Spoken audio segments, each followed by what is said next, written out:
Hello viewers, আসসালামু আলাইকুম। সবাই কেমন আছেন? আশা করি সবাই ভালো আছেন। আজকে আমি অসম্ভব মজার একটা নাস্তা তৈরি করতে যাচ্ছি। একটি মাত্র ডিম আর 1 কাপ সুজি দিয়ে খুব মজাদার একটা নাস্তা তৈরি করতে যাচ্ছি। তো চলুন কথা না বাড়িয়ে আমরা মূল ভিডিওতে চলে যাচ্ছি।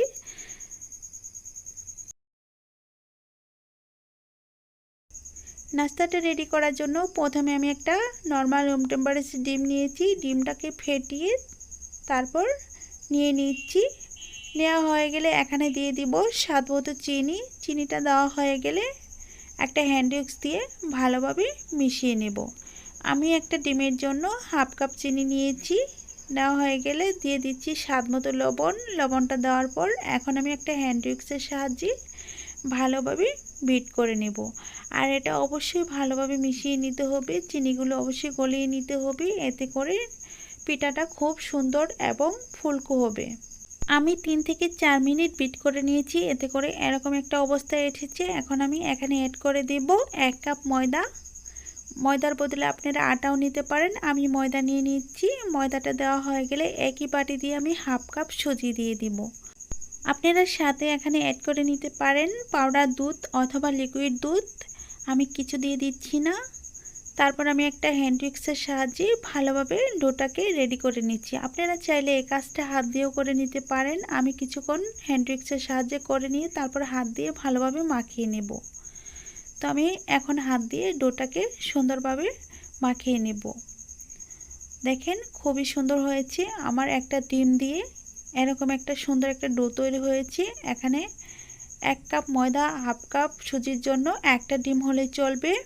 এখন আমি হাতে একটু তেল লাগিয়ে নাস্তাটা রেডি করে নিব। অবশ্যই হাতে তেল লাগিয়ে নেবেন, এতে করে নাস্তাটা হাতে লেগে যাওয়ার কোনো ভয় থাকবে না। আমি একটু হাতের মুঠোতে চেপে তারপর একটা লম্বালম্বি মিষ্টির মতো শেপ দিয়ে তারপর দুই সাইডে একটু চোকা করে দিচ্ছি, এতে করে দেখতে সুন্দর লাগছে। আমার একটা পিঠা বানানো শেষ। আমি আরেকটা পিঠা বানিয়ে দেখাচ্ছি পিঠাগুলো কিভাবে বানানো হচ্ছে। আর এগুলো কিন্তু বানানো খুবই সোজা। আপনারা চাইলে অন্য যে কোনো সাইজে পিঠাটা তৈরি করে নিতে পারেন, গোল অথবা লম্বা গোলাকারে যেটাই করতে পারেন। তো আমার সবগুলো পিঠা বানিয়ে তারপরে ফিরে এসে দেখাচ্ছি কেমন হয়েছে। দেখেন আমার এখানে সবগুলো পিঠা বানানো হয়ে গেছে। আর পিঠাগুলো কত সুন্দর হয়েছে দেখেই নিশ্চয়ই বুঝতে পারছেন।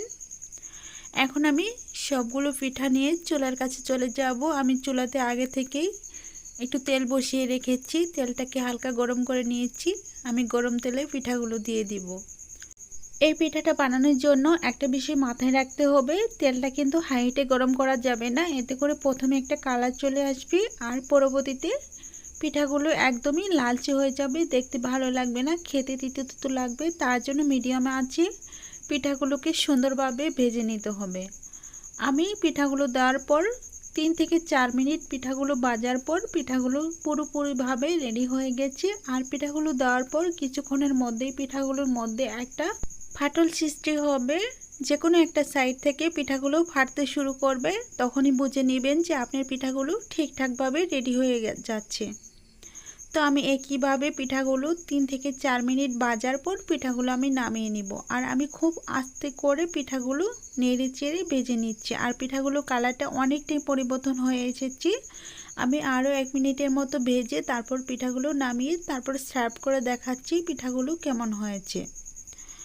আমি তার মধ্যে বলছি, যদি আমার রেসিপিটি ভালো লেগে থাকে প্লিজ দয়া করে চ্যানেলটি সাবস্ক্রাইব করে দিয়ে পাশে থাকা বেল বাটনটি অন করে রাখবেন আমার চ্যানেলে ভিডিও সবার আগে পাওয়ার জন্য। তো দেখেন কথা বলতে বলতে পিঠাগুলো রেডি হয়ে গেছে। এখন আমি একটা শাকনা দিয়ে তুলে দেখাচ্ছি পিঠাগুলো এখন কেমন হয়েছে। আর সবগুলো পিঠার মাঝখান দিয়ে ফেটে গেছে পিঠাগুলো, তার মানে পুরোপুরি হয়ে গেছে। এখন আমি পিঠাগুলো নামিয়ে নিয়ে তারপরে দেখাচ্ছি।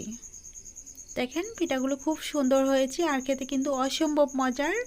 পিঠাগুলো সার্ভ করার জন্য একটা প্লেট নিয়েছি আর প্লেটের উপর সবগুলো পিঠা নিয়ে নিচ্ছি। আর পিঠাগুলো খেতে কেমন লাগবে আমি একটু বলে দিচ্ছি। আমরা যখন বাজার থেকে ডাই কেক কিনে নিয়ে আসি, ভিতরে যেমন মুচমুচে থাকে ঠিক পিঠাগুলো তেমনই খেতে লাগে।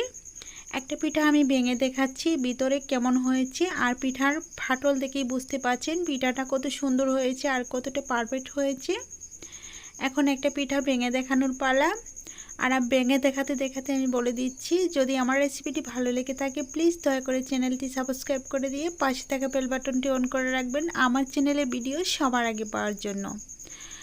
আজকের মতো এ পর্যন্তই। ভালো থাকবেন, সুস্থ থাকবেন। আবার নতুন কোনো রেসিপি নিয়ে আপনাদের সঙ্গে দেখা হবে।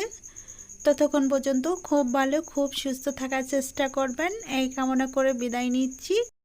খোদা হাফেজ।